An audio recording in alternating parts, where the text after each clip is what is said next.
Hey guys, how you going? I'm sorry this video has taken a long time to get out. Actually, I'm not sure if this is the one that's going to be taking a long time to get out or whether it's the previous one. There's two videos in progress. The first one's been stopping me for a long time. But anyway, today I wanted to share with you guys something very special. I'm really excited. I have received a package in the mail and I have ordered myself some authentic Edwardian era clothing. Now, the Edwardian era is from like 1901 to 1910, 11-ish. It's a very short era, but it's a very fashionable era. Men's fashion obviously didn't change as much as the ladies' fashion, but it still is markedly different, in my opinion, from the Victorian era. So I'm really excited. So these clothes are 110-ish years old. Obviously I'm going to be handling them really delicately, but I have been told they're in pretty great condition.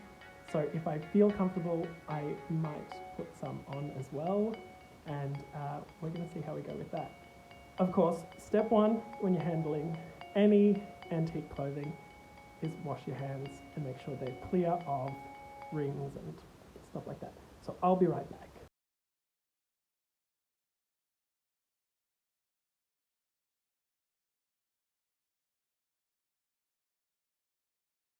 Alright, I'm back. All clean. Took about 30 seconds, sang myself some happy birthday. Now there is a little bit of controversy as to whether you should handle antique clothing barehanded or with gloves. But the train of thought that I agree with is that my hands are going to be able to feel if I'm straining the fabric or if there's any weak seams that I need to be especially delicate with. So I prefer to keep my hands clean and sanitary, but bare. All right, I think we're ready. So let's open up the package. Step one is opening up the box.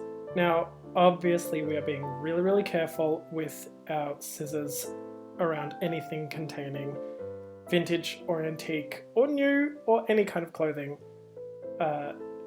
opening it up as best we can. The clothes have been wrapped up in some acid-free tissue paper to ensure that the box doesn't do any damage to themselves. Thank you to the person who sent them for doing that. Opening it up is where I get my first look of these clothes. Now, I'm going to be honest, I can't quite remember how many items of clothing are in this box, but I think that they've been really folded up in there, because from what I remember, it's quite a few.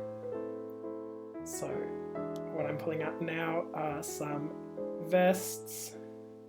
I know there's a couple of jackets, and there are also, in a separate box, which I did not film myself opening, some spats, some collars, and a pair of vintage spectacles.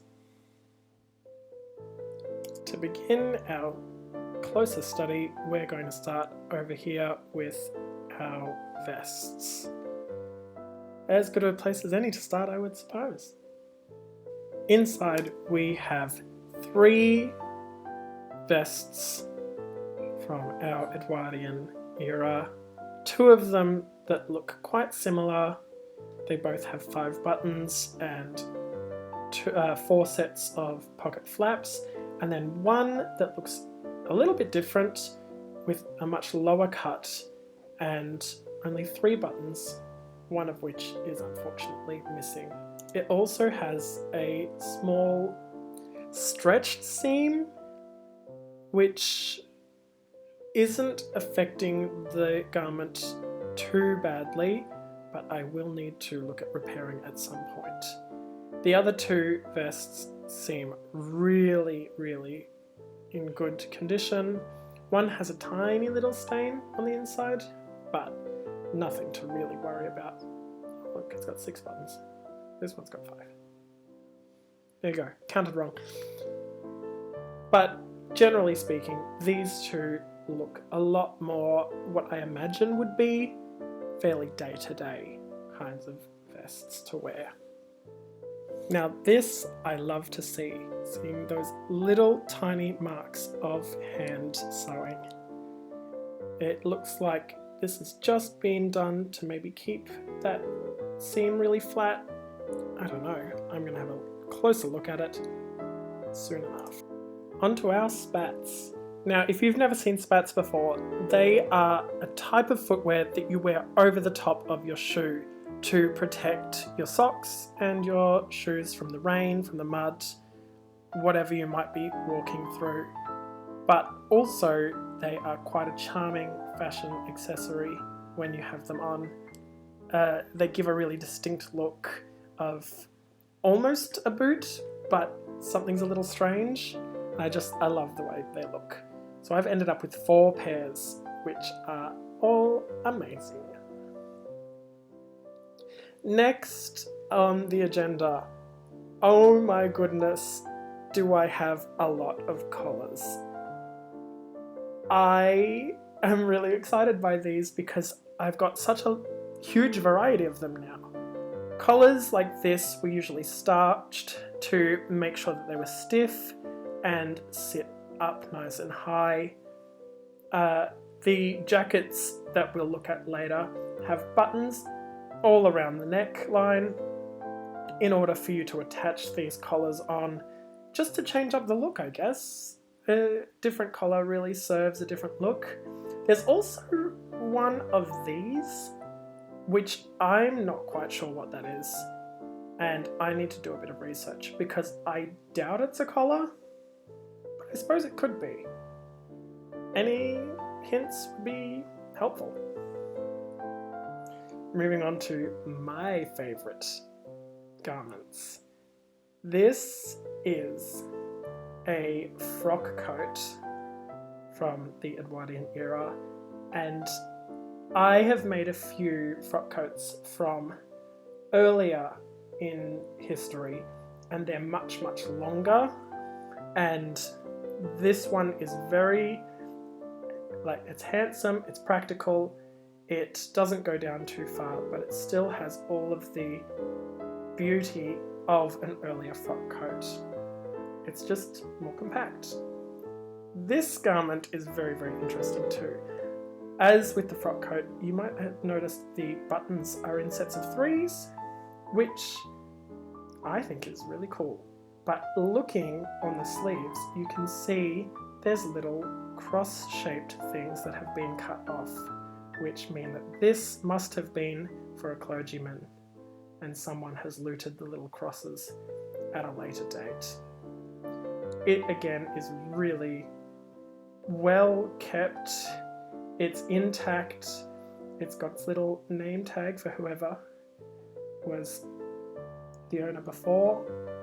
It's very cool, and I think I've got a lot of research to do on that coat. The piece de resistance is these little spectacles. Are you kidding me? They are so cute and so... I can't describe them. You're seeing them. I don't need to describe them. You can look. So yes, I deemed them to be a wearable clothing piece. So I have taken one of my favourites of the vests, the frock coat, as well as one of the larger collars because I was feeling dramatic, as well as the spectacles over my eyes and some spats over my shoes. The pants and the shirt I'm wearing are not historical at all, but they were sort of the best I could go for the look. The hat is a 1930s top hat, but I wanted to match the grey spats to some grey on my head.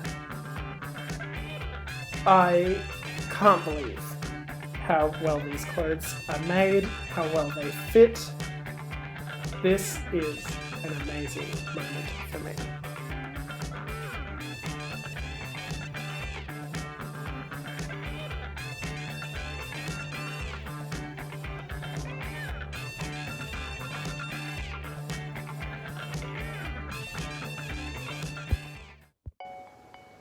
So, what has happened?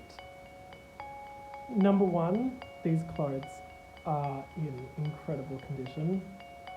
I can't believe, other than one small tear, and I haven't extensively looked over any of the ones except for the ones that I put on.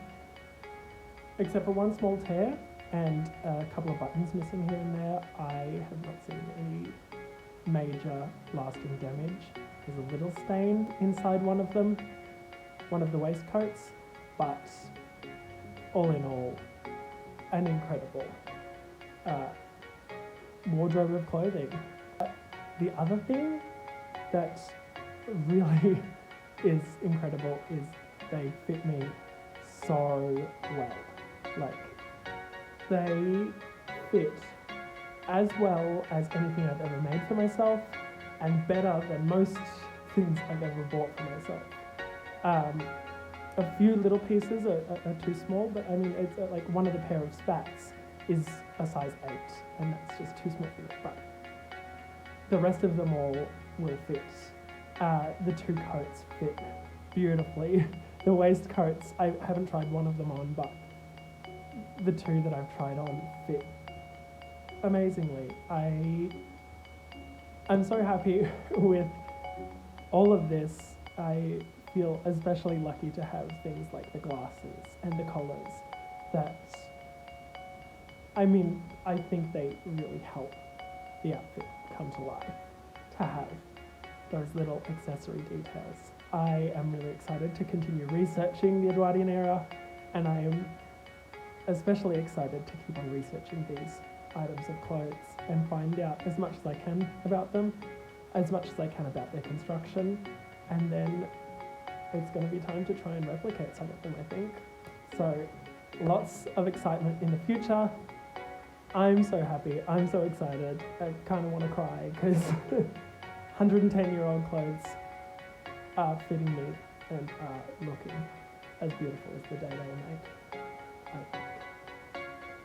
Thanks for joining me on this little unboxing adventure, and I will hopefully see you soon.